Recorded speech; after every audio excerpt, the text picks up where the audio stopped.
So we're going to be talking about CapEx budgets, how to create a budget, sourcing your materials, how to choose a contractor, and a lot more. Obviously, we're going to take some questions. And I have Eric on with us today because we're going to talk about how to create a budget. But there's more than just creating a budget, right? Because we want to, it's easy for us to go in and just say, okay, we're going to redo the cabinets, the countertops, the flooring, the lights, and the plumbing, and it's going to cost us this much, and there's our budget, right? That's what a budget is. But the big thing is, are you renovating the things you need to renovate to get the maximum ROI or the maximum rent increase? And so that's what I wanted to have Eric go over in just a minute. So let's talk about, let me get these down and let me go ahead and share this other screen, which is our CapEx budget. And we're touching up a few things on this morning. Eric was working on this and I did a few things. So if there's, if anybody notices any math errors, just bear with us. Okay. We're doing the best we can. So, all right. Can everybody see that spreadsheet there? Capex plan. Can you see that, Eric? Yep. Got it. Okay. Good deal. All right. So this is a basic platform that we use to figure out how much our budget's going to be. All right. So we have this tied into our underwriting model. And so what we want to do is kind of figure out, again, these are the things we've already decided that we're going to do in the property. Okay. So we've made these decisions and we're going to go ahead and do these. And this is basically kind of the rent premiums that we're going to achieve based on each item, coming up to a $250 rent premium. We're doing it on 284 units. There's a total of 316 units for this sample property. And so total budget on the units we're going to renovate is, $9,050 per unit. But then we want to go down and get like the average unit cost. Average total, I think was this one.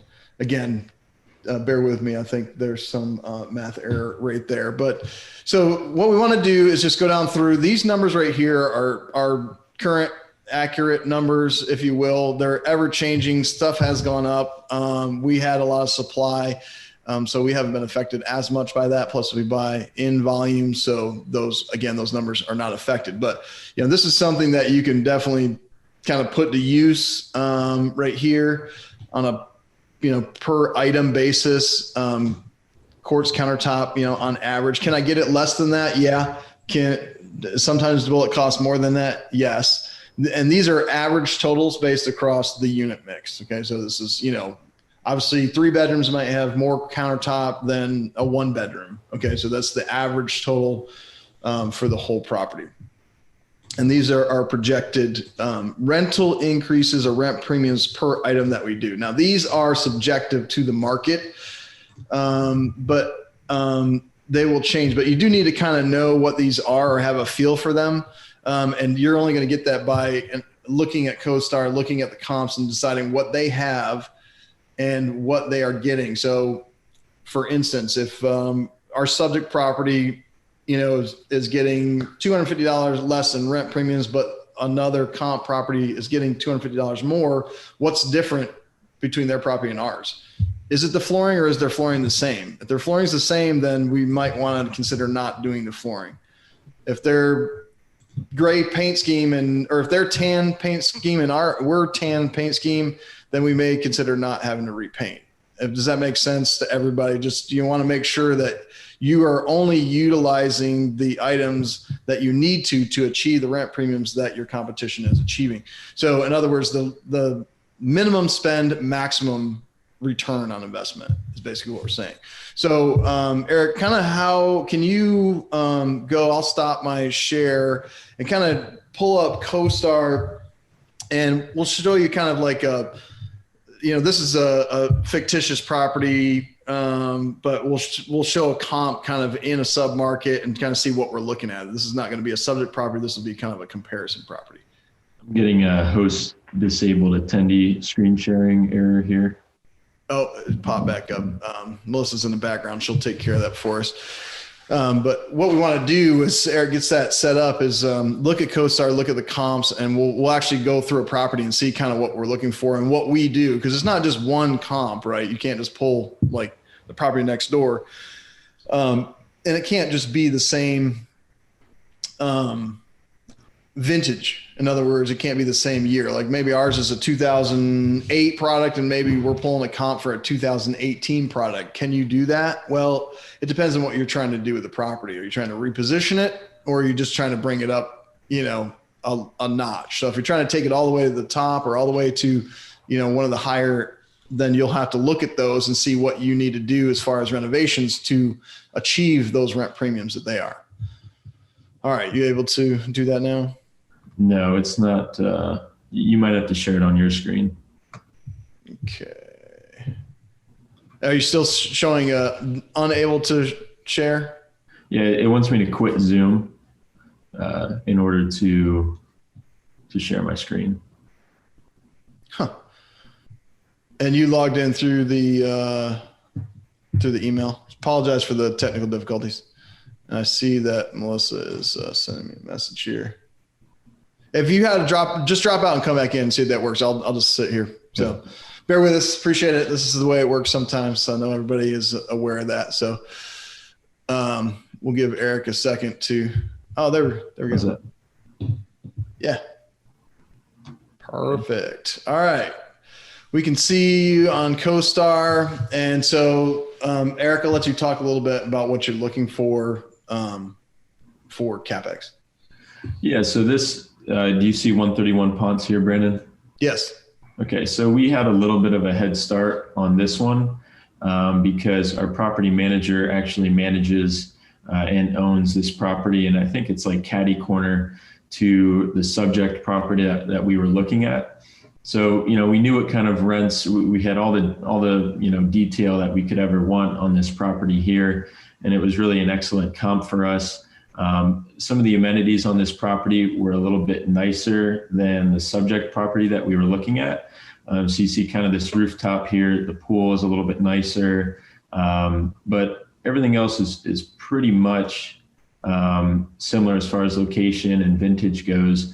So the business plan here would be, see what kind of amenities a property like this has, see what their clubhouse looks like, see what their pool looks like, see what their fitness center looks like. That was one of the projects that we were going to undertake on the subject property was really kind of create a whole new fitness center to kind of compete with some of these comps here. So you can kind of see the status of this property, and then I'll just go to the subject property. Savannah Midtown, Atlanta.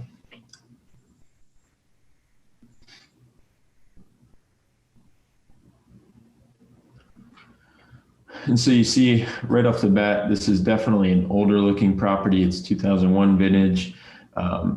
So you'll see when we go back to the Capex plan, a lot of the details that we were going to really hone in on. But you can see the exteriors are a little bit more dingy than the other one. This fitness center is very small. The rooftop had a lot of weird space. I mean, you can see if I click, it'll be bigger. This little hot tub, I've never seen anything like that on top of this roof. Just a weird use of space, and it wasn't really being maximized, especially when you look at some of the comps.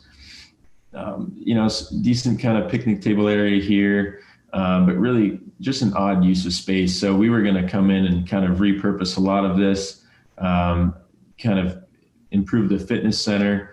And these are just things that you notice as you're kind of looking at good comps. And it's important to find good comps, right? Because the 131 Ponce is so close as far as location. You're competing with the same tenant base. So, whatever tenants like at Ponce, they're going to like at Midtown, and you just have to decide, what kind of upgrades you want to pursue. So, interior is a little bit dated, and just kind of a lot of, I'm trying to find if there's a picture of the hallways, because I know those were pretty dingy as well. But, you just kind of get the vibe by this property. It's definitely older than Ponce. You're definitely not going to get the rates that Ponce is getting. So there's a lot of work that needs to be done to get up to, a comp like Ponce. And do you have anything to add on that? Yeah. And so it comes down now to, let's say you can go ahead and stop share on that. So we've decided, or we've honed in on kind of what we want to do based on a comp. So, with CoStar, you can click on your subject property, click on comps. You can look at everything that they're saying is a comp, and you can kind of narrow out the things that the comps that you actually want to look at. And based on that, we came up with a budget. It looks like something just messed up on my formula over here. Oh, there we go. Let me go back and screen share that. Okay. So we honed in, this is how we came up with these kind of numbers. Okay. So these are the things that we're going to need to do to bring it up to the subject property. That's on a per unit basis. But as Eric mentioned, there were so many things up top that just did not make sense. There was no pool on the property. And so initially, before we toured the property, this is kind of what we were projecting: new courtyard furniture, rooftop clubhouse or fitness, pool cabanas, because it just didn't have those Class A amenities. So I can't really say I'm Class A if I don't have the things that a neighboring property has, right? It's going to make it very difficult for me to compete with them on a rent basis. So it's not just an amenities or a finishes equation. I know a lot of people will just want to look at this, how much can I get per unit? And that's the only thing that they look at. But that's not it. If it doesn't have the curb appeal, or when they're on the tour, they're not impressed and they go across the street to a neighboring property or a comp property and, man, look at that fitness center and look at that pool, they're not going to pay the rents no matter what, because they just don't want to live there. Okay. So there's that whole flash, or I don't know, missing the term in my head, but these are closers, I guess you could say, when you're selling a property. Like fitness centers are often, that's awesome fitness center. How many people use it? Probably not as many as thought they were when they toured the property, but they're like, wow, I want to live here. This is so nice. Okay. So that's what we're going for. Now, when we toured the particular property, we discovered that there was a lot more that needed to be done. It became too big of a gap and too much of a risk. There becomes a certain point when, okay, we get there, all the hallways are dingy. We need all new lighting. The elevator, areas are, underlit. So now we're going to add on another, $200,000-$300,000 to the exterior budget. It needs to have a pool because the subject properties or the comp properties have pools. So that's, more money on top of that. The access was weird. So we set all this up even before we toured the property. We are actually already put, an LOI on the property before we even toured it, with a basic idea of what we want to do based on research. And that's why you always want to make sure you get to the property. And a lot of you buy out of town, and that's fine, but you got to put your eyes on it because things change instantly. I looked at 2 properties this same day, and both of them I eliminated on this trip. So, but I don't want to look at every single property that I'm underwriting because I'll never be home. And, my wife won't enjoy that as much. She has to get the kids ready for school every day. So we eliminate the number of properties we tour by getting them to make sense from a numbers perspective before we go to tour them. Now we have exceptions to that. Like Eric, if you want to kind of talk about, our trip to Texas, we toured some properties before we even put LOIs on them because we were already there and we were trying, what were we trying to accomplish by that trip? Yeah. So Brandon and I, 2 weeks ago, we were in Charleston on Monday, Dallas on Tuesday, Austin on Wednesday, and Houston on Thursday. So it was a lot of traveling, but really the main idea behind that visit is to get us in front of brokers. So we had, appointments all the way from, we'd be driving at 6 a.m. to another city, and then we'd have appointments all day, be underwriting in the car, on the hotspot, and, setting up the meetings with the brokers. And it's really important because you can get a certain amount of traction with brokers through phone and email. But as soon as you get in front of these guys, we had a deal, I think, coming this morning and last night from one of the brokers that we met. And, just meeting them in person and kind of giving the credibility, that we have, and kind of getting to know them on a more personal level. So, meeting them out for drinks, or, taking them out to dinner, and kind of getting to know them on that kind of wavelength, where now if they call about a deal, we don't have to necessarily go through the dog and pony show of, going through best and final and, kind of getting dragged along. They're going to say, look, this is a number that it works at, and we can let them know if that number works or not. And it's a much more personal relationship with these brokers than a email and phone super professional relationship. I know one of the brokers that we had met had made a comment. He's like, we deal with enough suit and ties, stiffy guys in suit and ties. These brokers want to have a personal relationship. They want to do business with somebody that they've met and that they enjoy being around. So, it was a long trip to Texas, but we made a ton of great relationships, and there's already deals, coming in the door from that kind of trip. So definitely worth your time and money to travel and meet these brokers in person. Yeah, excellent insight. And bear with me, I'm sending something to Melissa, see if we can share it.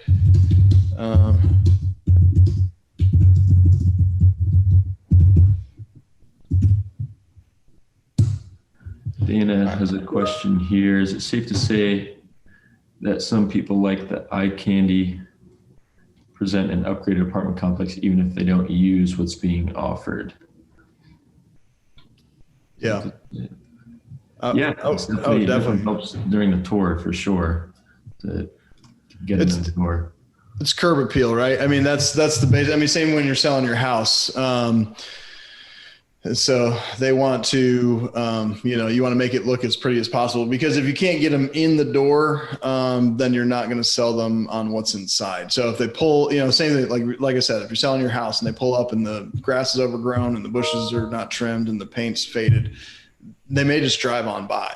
And it might be gorgeous on the inside, and great place to live, great neighborhood, but it doesn't have curb appeal. Same thing applies to multifamily. You have to take that into consideration. So it's not just an equal trade out, on, granite, $50, appliances that you need those numbers to help you come up with your interior, right, to match everybody else, but you also need to match the curb appeal. And we are going to share the Capex case study. So I know we had that question from Carlos. And you want to answer, can you see the Q&A box, Eric? I'll ask the question to you. So are you trying to get as close as you can to apples and oranges to oranges when doing Capex? Yeah, so I think that means as far as how you're looking at comps, and correct me if I'm wrong, Dana, but I'll answer it that way. So yeah, you want to find a comp that is similar at the very least in location, because then you're drafting off the same employers, the same tenant base. So that's kind of the first thing, is to make sure that it's close as far as location goes. The second thing I would say would be vintage, because there's a lot of upgrades that you can do to a property, but it's really, really hard to make a property that was built in the 90s compete with a 2010 or 2015 property, almost no matter what the upgrades are. I mean, at a certain point, it becomes less cost effective to really change a whole complex. So yeah, you want to be making sure that your comps, we like to see between 10 years is kind of the max that will go when we're looking at comps. If it's in a great location and they're very similar, location wise, you might go a little bit further than that. But yeah, we definitely like to see, comps being built within 10 years of each other. All right. Now let's go back to pull up. Let's talk about a little bit of sourcing materials. So give me one sec. Again, I'm jumping all around here. Sorry about that.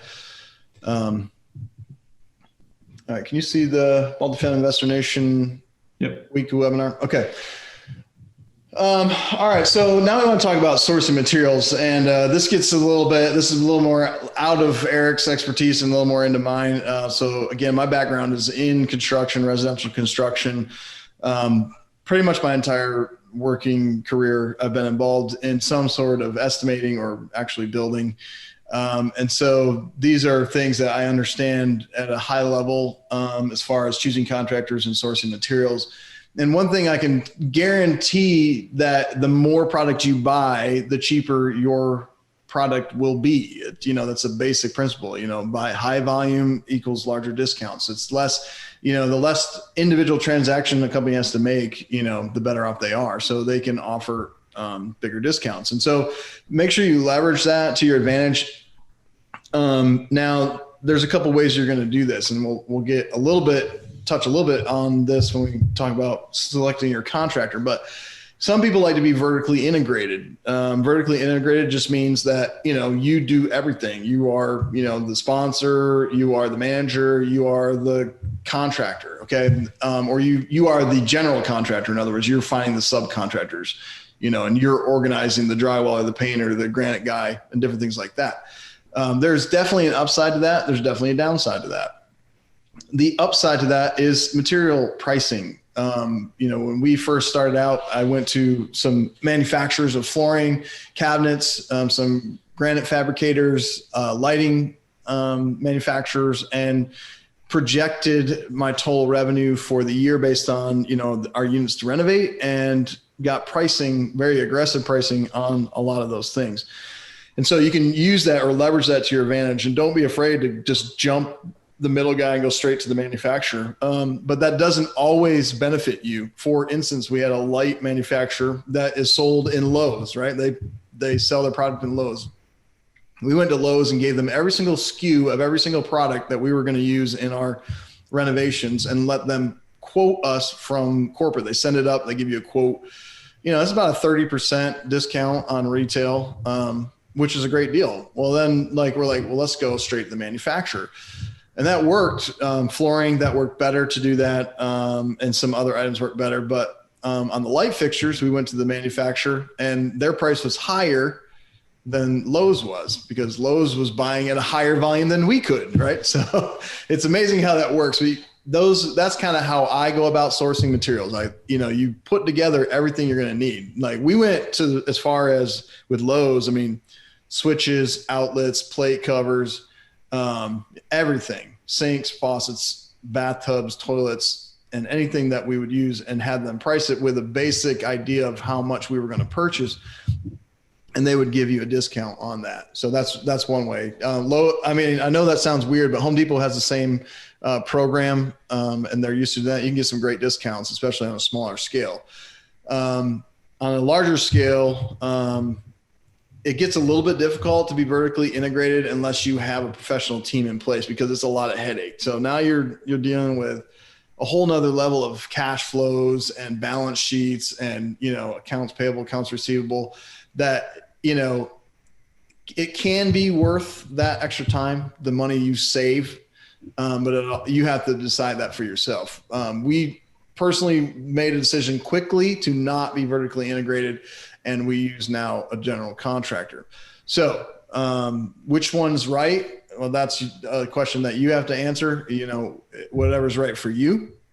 But those are the kind of the two options: vertical integration or, choosing a contractor. So how do you choose a contractor? Always, I know a lot of you, if you are familiar at all with construction, the big thing is get three bids.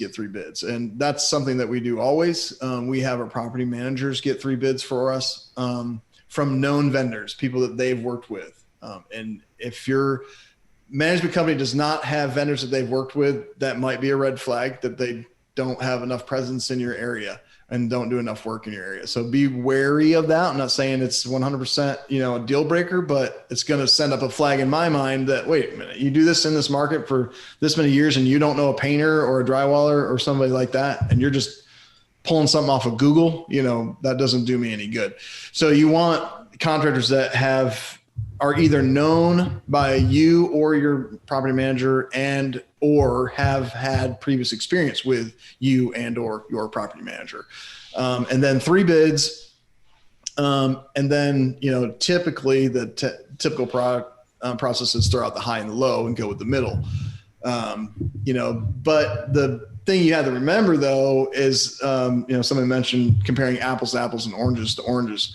Scope of work is crucial in getting correct bids, because we'll get 3 bids in and like, oh, this guy's way higher. There's no way I'm going to go with them, or this company is way lower. There must be something wrong. And you have to look at the scope, and then you realize, well, the reason they're higher is because they're wanting to put a 6-inch gravel base under the parking lot instead of a 4-inch gravel base. And, and they're doing this, and this company's not. So that's why they're so much cheaper. And so don't just look at the number and automatically make a decision based on that alone. You have to get 3 bids, make sure you have references. If you or your property manager have not worked with them before, make sure you get references, make sure you check around, make sure they've been working in the area. Very, very important. Make sure you're looking at the scope of work. That is the biggest thing. If they don't provide a scope of work and they're just like, oh, you want us to, redo your balconies, it's this much. No. I need to know, okay, are you painting them? Are you staining them? Are you using screws, nails? I need a scope of work. If you're repairing the parking lot, are you going to use hot asphalt, cold asphalt? What's your gravel base? Are you restriping? I'm just giving random scenarios, but make sure you're getting that scope of work. I will go ahead and make a plug for one company that we use a lot. I won't say exclusively, because we answer to our investors, and we need to make sure that we are making the best financial decision for each property on an individual basis and on an individual project level. So there's some times where we'll use this company and sometimes where we will not, because it just doesn't make sense, or it's not their area of expertise, and so their cost is a little bit higher. But overall, we use this company quite a bit, and that's Renova, Renova, Renova.com.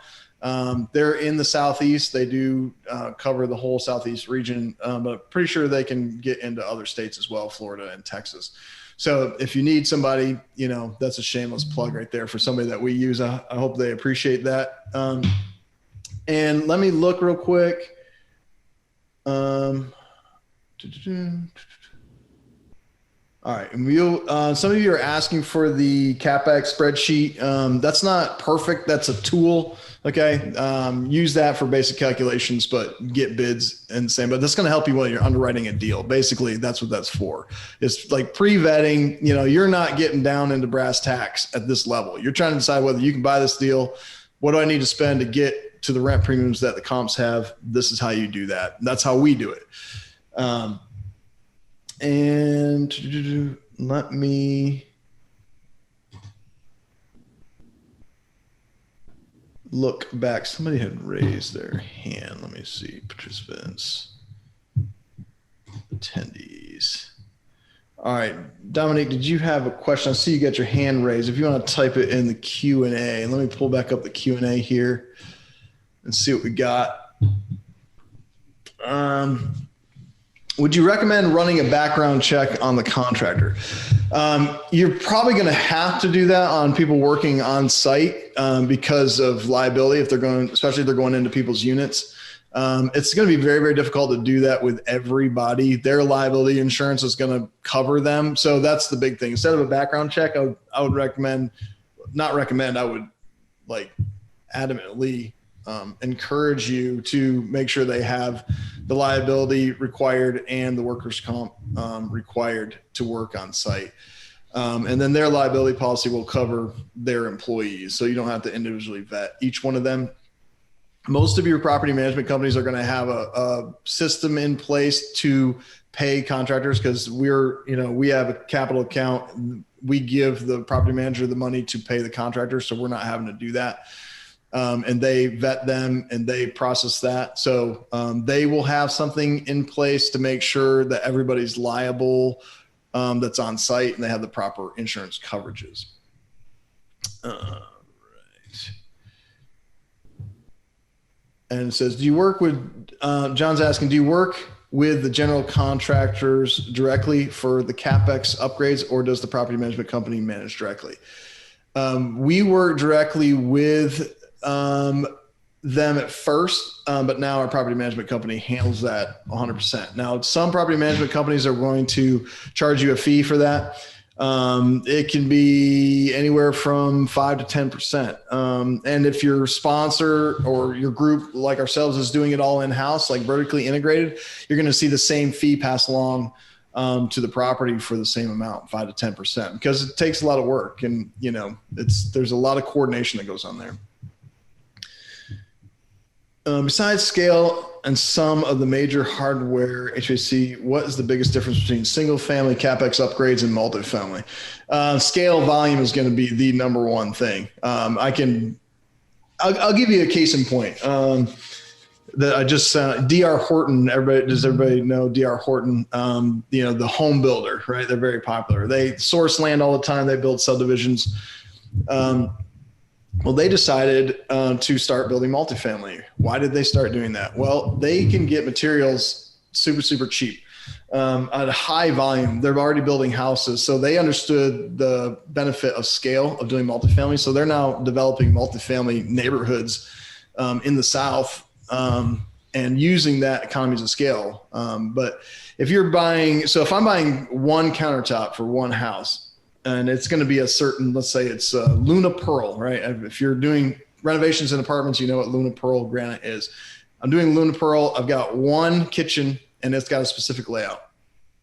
All right. My granite, I take it to my granite supplier. They're going to say, okay, that's going to be $2,500. Right.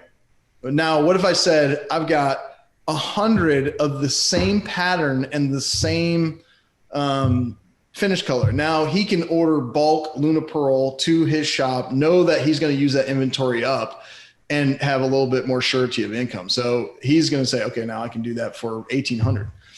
So that's where it really makes a big difference on that. Besides, I already answered that one. Let's see. Would you recommend switching out a contractor every 3 years to address the issue of price increasing over time? No, not necessarily, because we're always getting new bids. So on every property, on every project, we're getting bids. So, and it gets awarded to the one who has the best scope for the best price. And I'm not just going to go with a contractor carte blanche. That's a mistake if you do that. You need to, on every project, on every property, get 3 bids all the time, because you will see that. And let's see. And 5 to 10% of what for property managers to oversee as contractor, that is 5 to 10% of the CapEx budget. That's a great question. Sorry, I didn't clarify that. 5 to 10% of the CapEx budget is going to be charged often for managing that. Because remember, they've got to pay the checks. They've got to communicate with the contractor, coordinate with the contractor, deal with complaints. They're going to deal with that anyways if you're renovating, but there is a cost associated with it. And on average, we kind of, have a hybrid. So we're kind of hands-on. We have an asset manager, so he's really doing a lot of that. So it's not necessarily the property manager 100%. He's kind of the liaison or helping that process. So we kind of avoid that. We're thankful. We love our property management company. And so they do a great job. So, all right. And let me check. Eric, do you see any questions in the, no, there's a link for Renova in the chat. So be sure to check that out. Discard any companies previously charged with theft and fraud. Yeah, that's definitely good to get rid of anybody that if they've been charged with theft and fraud. However, I will caution you on that. If they have a squeaky clean track record and you got one outlying thing, that there's some people out there. I've been in construction a long, long time. Since I have been working, and anybody can say anything about you, and the laws are designed to be for the customer, not the contractor. And so you're pretty much at the mercy of whatever they say. They just, I've had, and I'll give you for instance, I used to build single family homes, and, it'd always have an amount of money left on the end, for a punch list. And I had this one client, she'd already been living in her home for a month now and still was withholding, it was like $40,000, $50,000, this walkthrough thing. And she was coming up with stuff. There's weeds growing in my yard. Or, there was a rough spot on a piece of shoe mold that, snagged her sock. So I'm going to hold $40,000, and I was like, so, or a light bulb blew or something like that. I'm like, oh my goodness, like those are maintenance items that, weeds. And so she was withholding $40,000 for weeds and light bulbs blown. And, that's one of the things, well, we're going to have to take action. And then they're like, oh, then they get, back then there wasn't social media, but, they would get on social media and like, oh, they didn't do everything I wanted them to do. Right. So you have to be careful about that. But if there's like a news article about this company, you want to stay away from that. But I look at it a little bit from the contractor side, and I have a little bit more sympathy for the contractors. So just my nature. Let's see. Eric, I feel like I'm just hanging you out there. I know this is more based on Capex, but anything you think? No, I do have a question about websites, but I'll let you go ahead. No, this is definitely your area of expertise. The only thing I would add is when you're looking through a broker OM, definitely take the Capex budget that they're presenting with a grain of salt. Usually, Brandon has a ton of experience, so he knows the real costs of these things. And they will sometimes underestimate costs or underestimate fittings that you need to upgrade in order to get a rent bump. And usually they might overestimate a rent bump by a little bit. So I would definitely take those presentations with a grain of salt as well. Yep. And then a question, what are some, at a high level, must have websites and tools that are utilized during a quick underwriting? And I'm sure you'll talk about CoStar, but maybe if somebody can't afford CoStar and they're just getting started out, maybe some other ones that you would recommend. Yeah, I use one. I'll put a link in here for median income. It's census data, so it's reliable data, and it allows you to kind of piece down on specific tracks. So I will put this in. Is that the city dash data? I use a site called Geomap. It's very similar to city data. City data is good as well. But that's a good kind of first pass. Another thing is just Google Street View. So we went to a property in Austin during our trip that we did not do a Google Street View look on it because it was one of probably 6 properties that we were touring that day. And it was more about getting in front of the brokers. But we showed up at this property, and literally across the street, there's a junkyard, that stretches probably the whole block. And the property itself was a 2014 build. It was a good looking property. But if we would have known that kind of area was there, it was a junkyard. There were, people outside watching us put our, computers and stuff places, and just definitely a shady area. So even if it shows up okay on the median income, you definitely want to get down on Google Street View and kind of travel around that neighborhood and see what kind of area it really is. And I think, did everybody see that link? Because I think you might have sent that to all panelists, which would just go to me. So you have to do all panelists and attendees. Gotcha. Let me change that. And then, of course, there's apartments.com. So you can kind of check and see what apartments are near you. If you don't want to pay for CoStar access, apartments.com is great for that. And you just have to do a little more manual work to find out, what your comps are. But apartments.com and CoStar are the same company. And so they're pulling their data. So let me back up. Apartments.com and CoStar are pulling their data from actual financials of properties and what they're reporting as their vacancy or rent premiums and different things like that, and automatically inputting it into these sites. So you can get a lot of the same data from apartments.com. It's just not as well organized and is not as systematized. It's obviously one's designed for consumer, like if I'm trying to find an apartment, whereas the other one's designed if I'm trying to buy an apartment complex. So that's the difference, but you can still use apartments.com, and that's a free tool that you can do. Yeah, I would say one more quick thing on the Sean's question on the quick analysis.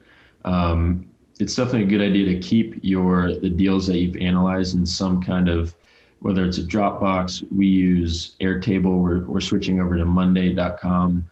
But it's helpful to have a service that stores your underwriting, which then enables you to go back and say, okay, I analyzed this deal in the same submarket.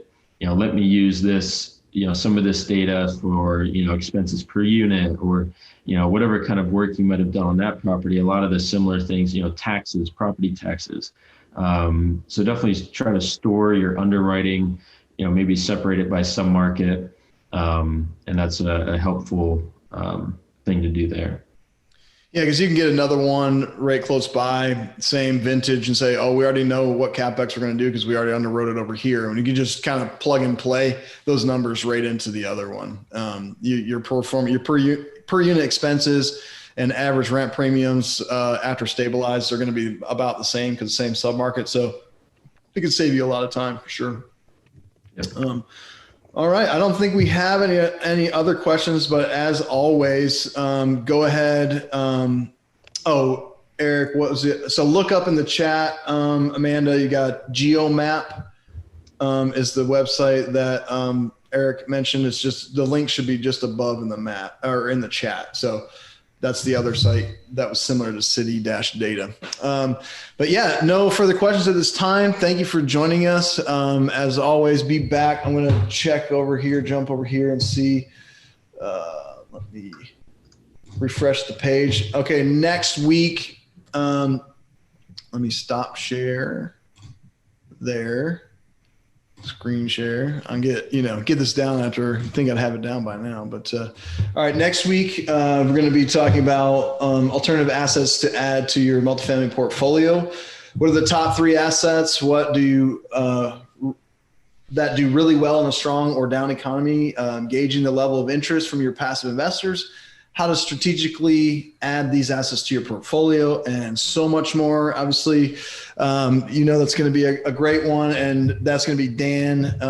You're used to seeing Dan on here. I do the best I can. Dan's, he's the more, flamboyant or better at this type of thing than I am. So Eric and I just prefer to be in the background, getting more deals done. So that's kind of our role, but we're glad to hopefully have added some value to everyone listening today. And thanks again for joining us, and be sure to check in next week at the same time. We'll see you later.